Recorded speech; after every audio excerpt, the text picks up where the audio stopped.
ನಿಜಕ್ಕೂ ಬಹಳ ನನಗೆ ಇವತ್ತು ಅವ್ರನ್ನ ಎರಡು ಬಾರಿ ಅಜಾತ ಶತ್ರು ಅಂತ ಅವ್ರನ್ನ ಕರೆಯುವಾಗ ಎಡ್ತಾರೆ ಮಂಜಯ್ಯ ಶೆಟ್ಟಿ ಅವರೇ ನೆನಪಾಯ್ತು ನನಗೆ.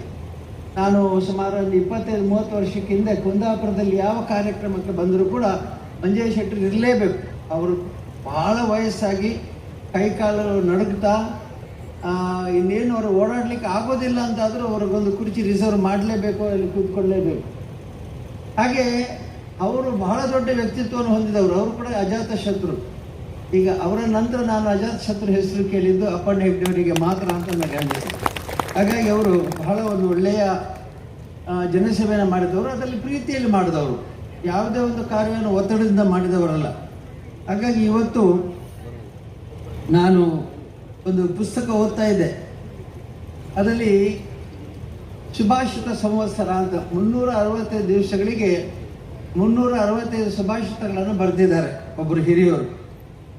ಅವರ ಇವತ್ತಿನ ತಾರೀಖೇನು ಮಾರ್ಚ್ 26. ಅದರಲ್ಲಿ ಏನು ಸಂವತ್ಸರ ಫಲ, ಇವತ್ತಿನ ದಿವಸದ ಫಲ ಏನು ಹೇಳಿದ್ದಾರೆ ಅಂತ ಓದಿದರೆ ಅದರಲ್ಲಿ ಬರೆದಿದ್ದಾರೆ, ಸಂತುಷ್ಟನು ಕರ್ಮಾತೀತನು ಸ್ವಾತ್ಮಾನಂದ ಮಗ್ನನು ಆದವನಿಗೆ ದೊರಕುವ ಸುಖವು ಕಾಮಲೋಭದಿಂದ ಹಾಗೂ ಧನದ ಆಶೆಯಿಂದ ಅಲ್ಲಿ ಇಲ್ಲಿ ಸುತ್ತುತ್ತಿರುವ ಚಂಚಲ ಮನುಷ್ಯನಿಗೆ ಹೇಗೆ ತಾನೇ ಸಿಕ್ಕಿತ್ತು ಅಂತ ಅವರು ಬರೆದಿದ್ದಾರೆ. ಸಂತುಷ್ಟನು ಅಂದರೆ ಸ್ಯಾಟಿಸ್ಫೈಡ್ ಅಂತ ಇಂಗ್ಲೀಷ್ನಲ್ಲಿ.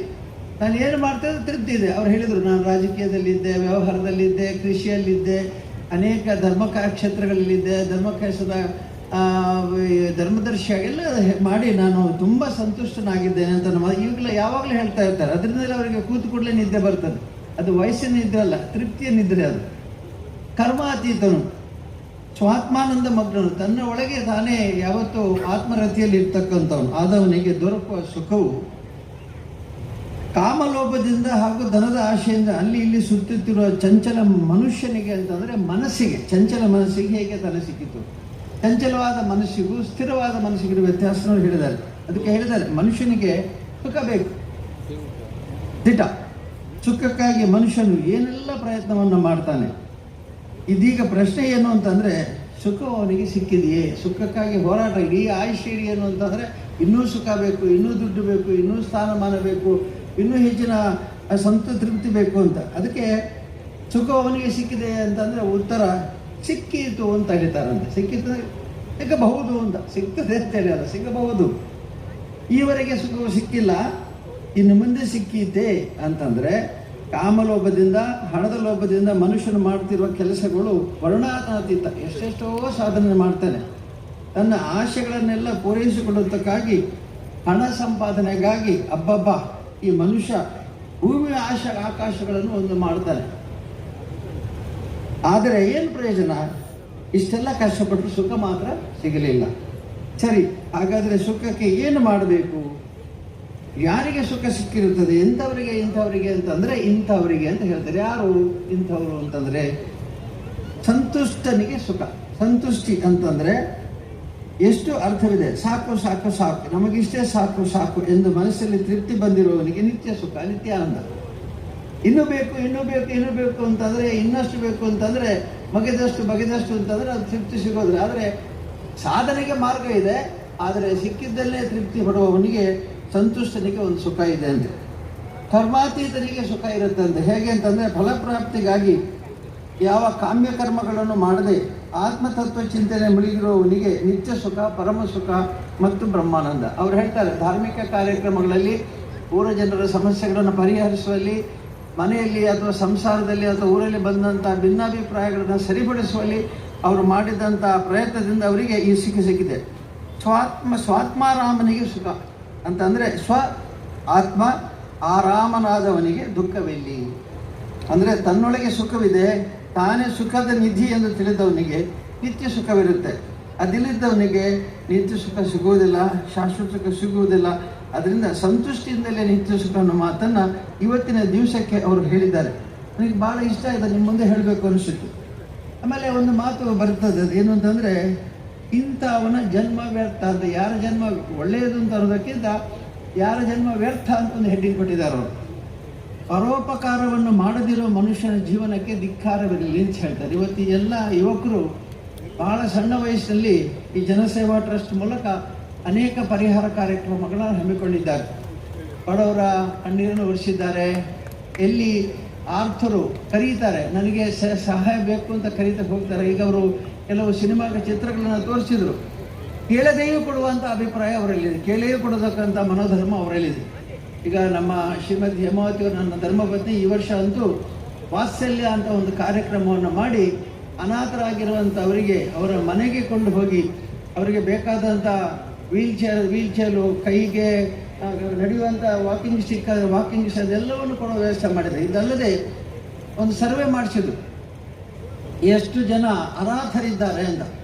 ನೋಡಿದರೆ ಒಂದೊಂದು ಊರಿನಲ್ಲಿ ಕೆಲವು ಮುದುಕರಿದ್ದಾರೆ, ಮುದುಕಿಯರಿದ್ದಾರೆ, ಕೆಲವರು ಅಂಗವಿಕಲರಿದ್ದಾರೆ, ಕೆಲವರು ನಾನಾ ರೀತಿಯ ತ್ಯಾಜ್ಯ ವಸ್ತುಗಳಂತೆ ಇದ್ದಾರೆ. ಅವರೆಲ್ಲರನ್ನು ಕೂಡ ಗುರುತಿಸಿ ಅವರ ವಿಳಾಸ ತೆಗೆದುಕೊಂಡು ಅವರ ಅವಶ್ಯಕತೆಗಳನ್ನು ಗುರುತಿಸಿ ಪ್ಯಾಕೇಜನ್ನು ಅವರ ಮನೆಗೆ ಮುಟ್ಟಿಸುವಂಥ ಕೆಲಸವನ್ನು ಶ್ರೀಮತಿ ಹೇಮಾವತಿಯವರು ಈಗ ಮಾಡ್ತಾ ಇದ್ದಾರೆ.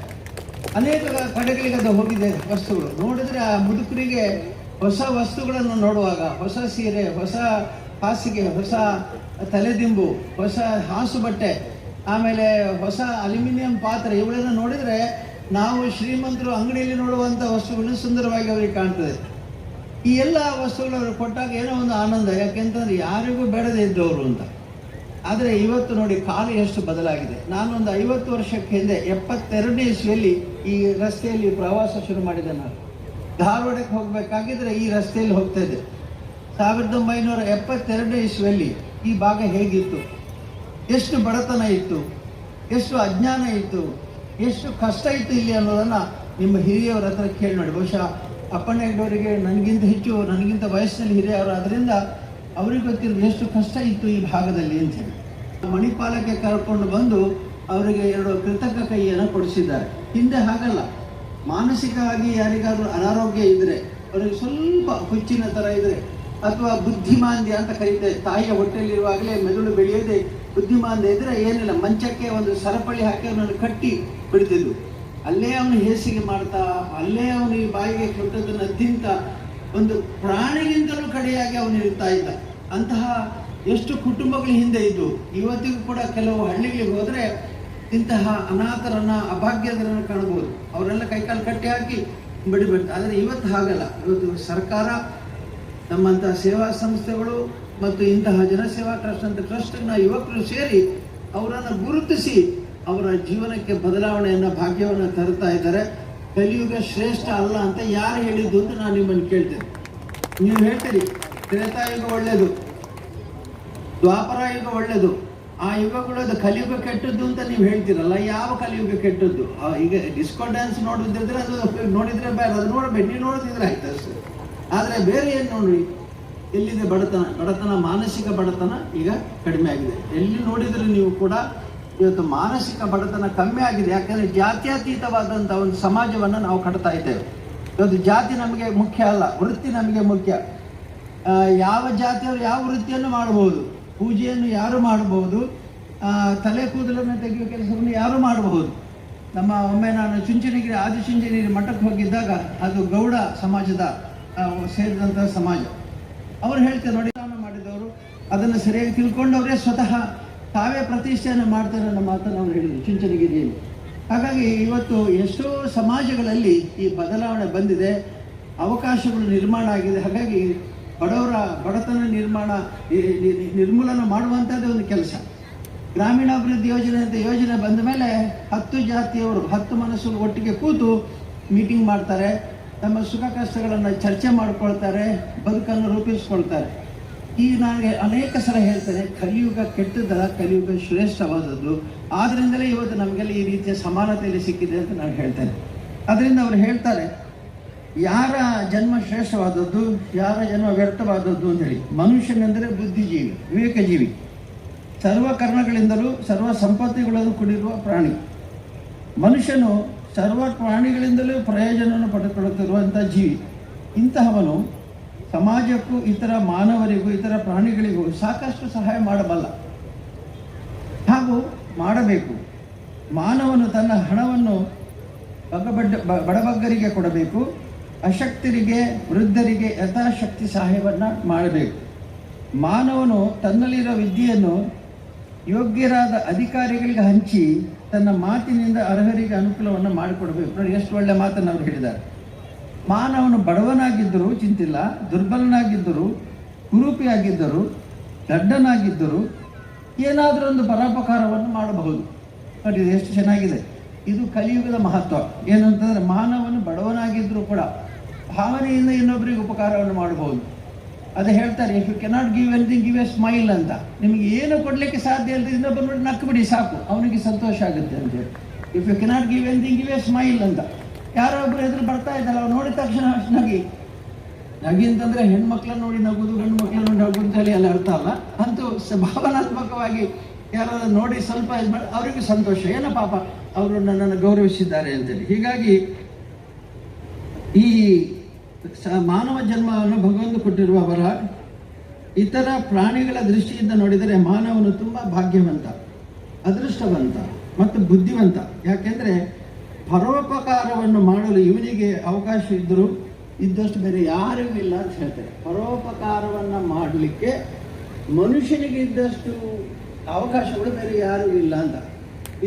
ಇಂತಹ ಅವಕಾಶಗಳನ್ನು ಯಾರು ಪಡಿಬೇಕು? ನಮಗೆಲ್ಲ ಇದೆ, ನಾವು ಅದನ್ನು ಗುರುತಿಸೋದಿಲ್ಲ. ಪರೋಪಕಾರ ಶೂನ್ಯನಾದ ಮಾನವನಿಗಿಂತಲೂ ಪಶುಗಳೇ ಶ್ರೇಷ್ಠ. ನಮಗೆ ನಾನೊಂದು ವಿಡಿಯೋ ನೋಡಿದ್ದೆ ನಮ್ಮ ನ್ಯಾಷನಲ್ ಜಿಯೋಗ್ರಫಿಯಲ್ಲಿ. ಒಂದು ಹುಲಿ ಒಂದು ಜಿಂಕೆಯನ್ನು ಹಿಡಿತದೆ. ಆ ಜಿಂಕೆ ಗರ್ಭಿಣಿ. ಆ ಗರ್ಭಿಣಿಯಾಗಿ ಇರುವಂಥ ಜಿಂಕೆ ಹೊಟ್ಟೆಯಿಂದ ಒಂದು ಸಣ್ಣ ಮರಿ ಹೊರಗೆ ಬಂದರೆ ಆ ಮರಿಯನ್ನು ಅದು ರಕ್ಷಣೆ ಮಾಡ್ತದೆ. ಎಲ್ಲರಿಗೂ ಆಶ್ಚರ್ಯ.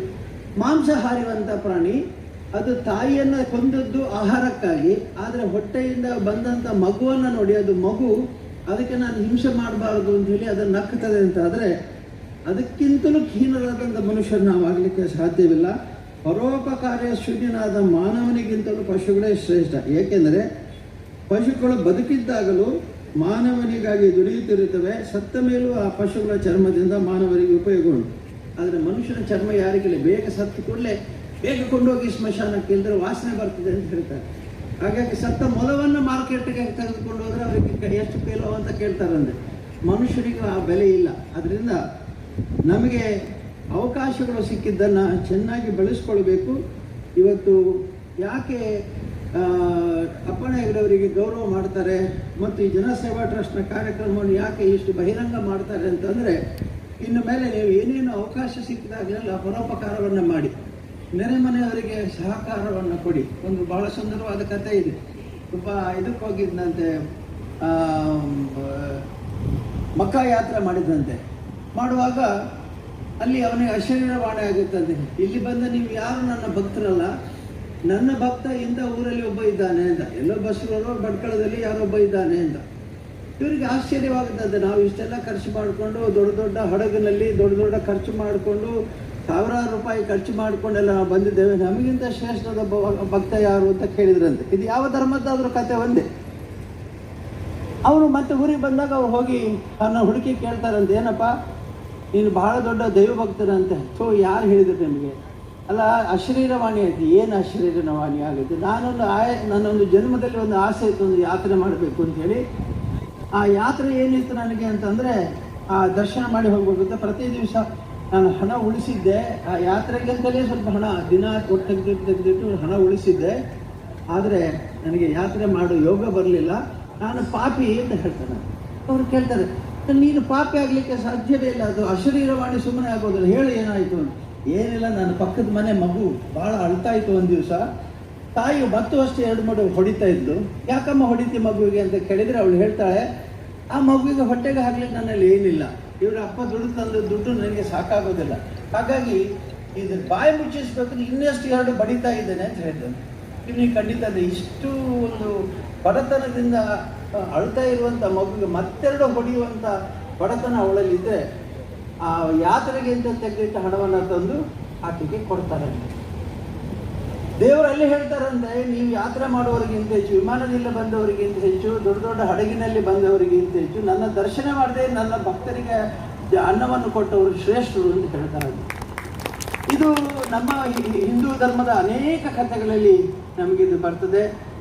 ಹಾಗಾಗಿ ಇದು ಏನು ಸೂಚನೆ ಕೊಡ್ತದೆ ನಮಗೆ ಅಂತಂದರೆ, ನಮ್ಮ ಶಕ್ತ್ಯಾನುಸಾರವಾಗಿ ನಮ್ಮ ನಮ್ಮ ಸ್ಥಾನಮಾನಗಳಿಗೆ ಅನುಸರಿಸಿ ಪರೋಪಕಾರ ಮಾಡಿ, ಆ ಪರೋಪಕಾರದಿಂದ ಪುಣ್ಯ ಬರುತ್ತೆ. ಪರೋಪಕಾರದಿಂದ ಮಾಡಿದಂಥ ಪುಣ್ಯ ಅದು ಶಾಶ್ವತವಾಗಿರ್ತದೆ, ನಿಮಗೂ ಸಂತೋಷವನ್ನು ಕೊಡುತ್ತೆ, ಇನ್ನೊಬ್ಬರಿಗೂ ಸಂತೋಷವನ್ನು ಕೊಡುತ್ತೆ ಅಂತ ಹೇಳ್ತಾ ಈ ಜನಸೇವಾ ಟ್ರಸ್ಟ್ನವ್ರು ಮಾಡೋ ಕೆಲಸವನ್ನು ಅಭಿನಂದಿಸಿ, ಮತ್ತು ಇಬ್ಬರು ಇವತ್ತು ಇಬ್ಬರನ್ನು ಇಲ್ಲಿ ಸನ್ಮಾನಿಸಿದ್ದಾರೆ. ಅವರ ಹೆಸರು ವಸಂತ ಗಿಳಿಯಾರ್ ಮತ್ತು ಮಂಜುನಾಥ್. ಇವರನ್ನು ಕೂಡ ಹಾಗೆ ನಾನು ಆಗಲೇ ಮೊದಲೇ ಹೇಳಿದೆ, ಇಬ್ಬರನ್ನು ಸಾಂಕೇತಿಕವಾಗಿ ಪ್ರಾತಿನಿಧಿಕವಾಗಿ ಸನ್ಮಾನಿಸಿದ್ದಾರೆ. ಇನ್ನು ಬಹಳ ಜನ ಇಂತಹವರು ಅರ್ಹರು, ಸನ್ಮಾನಕ್ಕೆ ಪಾತ್ರರು ಇಲ್ಲಿ ಇದ್ದಾರೆ ಅಂತೇಳಿ. ಹಾಗಾಗಿ ಇವರ ಆದರ್ಶಗಳು ಏಕಿರಬೇಕು. ಆಮೇಲೆ ಈ ಪ್ರಶಸ್ತಿಗಳು ಯಾಕೆ ಬೇಕು, ಇವತ್ತು ಯಾಕೆ ಅಪ್ಪಣ್ಣ ಹೆಗ್ಡೆಯವರು ಮಾಡಬೇಕು ಅಂದರೆ, ಈಗ ಯಾರು 70 ವಯಸ್ಸಿನ ಮೇಲೆ ಇದ್ದೀರಿ, ಇನ್ನೊಂದು 85 ವಯಸ್ಸಾಗುವಾಗ ಪ್ರಶಸ್ತಿ ನಿಮ್ಮ ಕುತ್ತಿಗೆ ರೆಡಿ ಇರಲಿ ಅಂತ ಹೇಳಿ ಈ ಗೌರವವನ್ನು ನಿಮ್ಮ ಮುಂದೆ ಮಾಡಿದ್ದಾರೆ. ಈಗ 60 ವರ್ಷ 70 ವರ್ಷದಲ್ಲಿ ಯಾರಾದರೂ ಪರೋಪಕಾರ ಮಾಡದೇ ಇದ್ದರೆ, ಯಾರಾದರೂ ದಾನ ಧರ್ಮ ಮಾಡದೇ ಇದ್ದರೆ, ಪರೋಪಕಾರ ಮಾಡದೇ ಇದ್ದರೆ, ಇನ್ನೂ ತಡವಾಗಲಿಲ್ಲ, ಇನ್ನೂ 15 ವರ್ಷ ಪುರುಸೋತಿದ್ದಲ್ಲ, 20 ವರ್ಷ ಪುರುಸೋತಿದೆ ನಿಮಗೆ, ಇನ್ನಾದರೂ ಮಾಡಿ. ನಾನು ಖಂಡಿತ ಹೇಳ್ತೇನೆ, ಈ ಸಂಸ್ಥೆಯವರಾಗಿ ಜನಸೇವಾ ಟ್ರಸ್ಟ್ ಆಗಲಿ ಅಥವಾ ಇನ್ನೊಂದು ಟ್ರಸ್ಟ್ ಆಗಲಿ, ನೀವು 85 ವರ್ಷಕ್ಕೆ ಮಾಡಿದ ಉಪಕಾರಕ್ಕೆ ನೀವು ಇದೇ ರೀತಿಯಲ್ಲಿ ಸನ್ಮಾನಕ್ಕೆ ಪಾತ್ರರಾದರೆ ನಿಮ್ಮ ಕುತ್ತಿಗೆ ಖಂಡಿತ ದೊಡ್ಡ ಹಾರ ಬೀಳುತ್ತೆ, ದೊಡ್ಡ ಕಾರ್ಯಕ್ರಮದಲ್ಲಿ ನಿಮಗೆ ಸನ್ಮಾನ ಆಗುತ್ತೆ. ಆ ಸನ್ಮಾನಕ್ಕೆ ನೀವೆಲ್ಲ ತಯಾರಾಗಿ ಅಂತ ಹೇಳಿ ಇವತ್ತು ವೇದಿಕೆಯಲ್ಲಿ ಅನೇಕ ಗಣ್ಯರಿದ್ದಾರೆ, ಅವರ ಮಾತುಗಳೆಲ್ಲ ಆಲಿಸಿದಿರಿ. ನಾನು ಪ್ರತಿಯೊಬ್ಬರ ಹೆಸರು ಹೇಳೋದಿಲ್ಲ, ಇವರ ಕುತ್ತಿಗೆಗಳೆಲ್ಲ ತಯಾರಾಗ್ತಾ ಇದೆ ಎಲ್ಲ ಹಾರ ಸ್ವೀಕಾರಕ್ಕೆ ಮತ್ತು ಗೌರವ ಸ್ವೀಕಾರಕ್ಕೆ. ಅವರು ಯಾಕೆ ಈ ವೇದಿಕೆಯಲ್ಲಿ ಕೂತಿದ್ದಾರೆ ಅಂತಂದರೆ, ಅವರು ಕೂಡ ಇಷ್ಟೇ ಒಳ್ಳೆಯ ಕೆಲಸಗಳನ್ನು ಮಾಡಿದ್ದಾರೆ, ಅವರಿಗೆ ಕೂಡ ಇಂಥ ಸನ್ಮಾನ ಮುಂದೆ ಆಗಲಿಕ್ಕಿದೆ ಅನ್ನೋದಕ್ಕಾಗಿ ಇವತ್ತು ಅವರಲ್ಲಿ ಕೂತಿದ್ದಾರೆ. ಅವರನ್ನು ಕೂಡ ನಾನು ಅಭಿನಂದಿಸಿ, ಎಲ್ಲರಿಗೂ ಶ್ರೀ ಮಂಜುನಾಥ ಸ್ವಾಮಿ ಅನುಗ್ರಹ ಇರಲಿ. ನಿಮ್ಮ ಯೋಜನೆಗಳು ಧರ್ಮಸ್ಥಳ ಗ್ರಾಮೀಣಾಭಿವೃದ್ಧಿ ಯೋಜನೆಯ ಕಾರ್ಯಕ್ರಮಗಳಲ್ಲಿ ಚೆನ್ನಾಗಿ ಅನುಷ್ಠಾನ ಆಗ್ತಾ ಇದೆ. ಇಲ್ಲಿ ಎಲ್ಲರೂ ಬಹಳ ಸದ್ವಿನಿಯೋಗ ಮಾಡ್ತಾ ಇದ್ದೀರಿ. ಮತ್ತು ಮೊದಲೇ ಧರ್ಮಸ್ಥಳದ ಭಕ್ತರು, ಮಹಾಲಿಂಗೇಶ್ವರನ ಭಕ್ತರು, ಬಹಳ ಧರ್ಮವನ್ನು ಅನುಸರಿಸ್ತಾ ಇದ್ದೀರಿ, ಧರ್ಮವನ್ನು ಕಾಪಾಡ್ತಾ ಇದ್ದೀರಿ, ಧರ್ಮಯುತವಾದ ಜೀವನ ಮಾಡ್ತಾ ಇದ್ದೀರಿ. ಇನ್ನು ಮೇಲೆ ಇನ್ನಷ್ಟು ಚೆನ್ನಾಗಿ ಮಾಡಿ, ನಿಮಗೂ ಒಳ್ಳೆಯ ಭಾಗ್ಯ, ಒಳ್ಳೆಯ ಜೀವನ, ಒಳ್ಳೆಯ ಅನುಗ್ರಹ ದೇವರದ್ದು ಬರಲಿ ಅಂತ ಹೇಳಿ ನಿಮ್ಮೆಲ್ಲರಿಗೂ ಶುಭವಾಗಲಿ. ಸಜ್ಜನ ಬಂಧುಗಳೇ, ಪೂಜ್ಯ ಕಾವಂದರ ಉಪಸ್ಥಿತಿಯಲ್ಲಿ ನಡೆದಂತಹ ಈ ಕಾರ್ಯಕ್ರಮವನ್ನು ಸ್ಮರಣೀಯವಾಗಿಸಬೇಕು ಅನ್ನುವ ನಿಟ್ಟಿನಲ್ಲಿ ವೇದಿಕೆಯಲ್ಲಿರುವಂತಹ ಗಣ್ಯರಿಗೆ ನಾವು ಪುಸ್ತಕಗಳನ್ನು ಸ್ಮರಣಿಕೆಯಾಗಿ ನೀಡುತ್ತಾ ಇದ್ದೇವೆ. ಆ ಪುಸ್ತಕಗಳು ಪೂಜ್ಯ ಕಾವಂದರ ಪಟ್ಟಾಭಿಷೇಕ ಸುವರ್ಣ ಮಹೋತ್ಸವದ ಸಂದರ್ಭದಲ್ಲಿ ಪ್ರಕಟಗೊಂಡಂತಹ ಸುವರ್ಣ ಸಂಚಯ ಪುಸ್ತಕಗಳು. ನಮ್ಮ ಟ್ರಸ್ಟ್ನ ಅಧ್ಯಕ್ಷರಾದಂತಹ ಅರುಣ್ ಕುಮಾರ್ ಶೆಟ್ಟಿಯವರು ವೇದಿಕೆಯಲ್ಲಿರುವ ಗಣ್ಯರಿಗೆ ಆ ಪುಸ್ತಕಗಳನ್ನು ನೀಡಿ ಗೌರವಿಸಬೇಕು ಅಂತ ವಿನಂತಿ ಮಾಡಿಕೊಳ್ಳುತ್ತೇನೆ. ಇದೇ ವೇಳೆಯಲ್ಲಿ ನಮ್ಮ ಶಿಕ್ಷಕ ಧರ್ಮಸ್ಥಳ ಗ್ರಾಮಾಭಿವೃದ್ಧಿ ಯೋಜನೆಯ ಕೋಟ ವಲಯದ ವತಿಯಿಂದ ಪೂಜ್ಯರಿಗೆ ಗೌರವಾರ್ಪಣೆ ಇದೆ. ಸಂಘಟನೆಯ ಬಂಧುಗಳು ಬಂದು ಗೌರವಾರ್ಪಣೆ ಮಾಡಬೇಕು ಅಂತ ವಿನಂತಿ. ಹಾಗೆ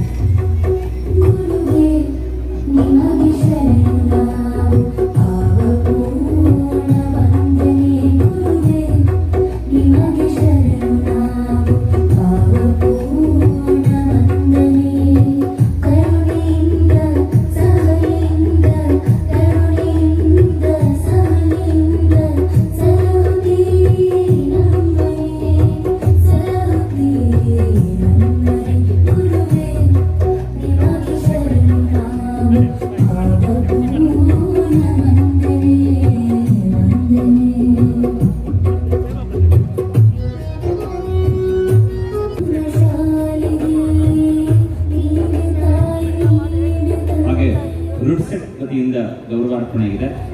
ತಾವುಗಳು ಕೂಡ ಗೌರವಾರ್ಪಣೆ ಮಾಡುವಂತೆ ವಿನಂತಿ ಮಾಡಿಕೊಳ್ಳುತ್ತೇನೆ.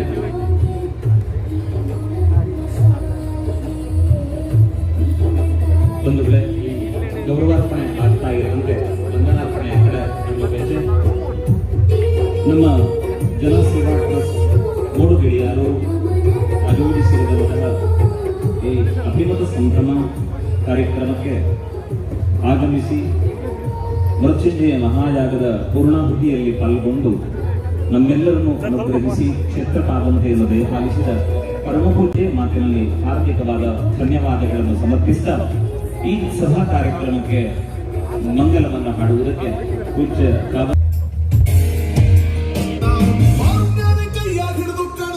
ಕಾಪಾಡೋಡು ಕಂಡ ಕಂಡ ಕಂಡ ಕಂಡ ಕಂಡ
ಕೃಪೆಯಿಂದ ನಿಮ್ಮೆಲ್ಲರ ಸಹಕಾರದಿಂದ ಇವತ್ತಿನ ದಿನ ಒಂದು ಒಳ್ಳೆ ಪುಣ್ಯ ಕಾರ್ಯಕ್ಕೆ ಒಂದು ಹಂತ ಮುಗಿಸಿದಾಗ ನಾಮರಿಗಂತೂ ಟ್ಯಾಂಕ್ಲೈನ್ ದೇವರೇ ಒಂದು ಗೆಳೆಯರ ಅರಸೀಕೆರೆ ಮಾಲಿನ್ಯ ಕೊಟ್ಟವ್ರದ ಕೊಟ್ಟಾಗ ಏಗಳಿಂದ ಕೇಂದ್ರಿತಿ ಒಂದು ಕಾರ್ಯಕ್ರಮ ಇತ್ತು ಅಲ್ಲಿ ಮಹಾಮೃತ್ಯುಂಜಯ ಯಾಗ ಇತ್ತಂದೇಳಿ ಇವತ್ತು ನಿಮ್ಮ ಕಣ್ಣಿನ ಅಂಗ್ಲ ಪುಟ್ಟಿ ಹೆಗ್ಗಿ ಸಿಕ್ಕದಂಗ ಆಯ್ತೇನೋ ಈ ಒಂದು ಹೋಮ ಅದೇ ಖುಷಿ ಆಯ್ತಾ ಅದೇ ಖುಷಿ ಹಂಗೆ ಈಗ ಅನ್ನಪ್ರಸಾದದ ಪುಣ್ಯ ಕಾರ್ಯನೂ ಒಂದು ಪೂರೈಸ್ಕೊಂಡು ಬಪ್ಪ ಕಾಮ ಜಾಗ್ರತೆಗೆ ಎಲ್ಲರೂ ಅನ್ನಪ್ರಸಾದ ಚಪ್ಪರದ ಬದಿ ಹಾದಿ ಕಾಮ ನಿಧಾನ ನಿಧಾನ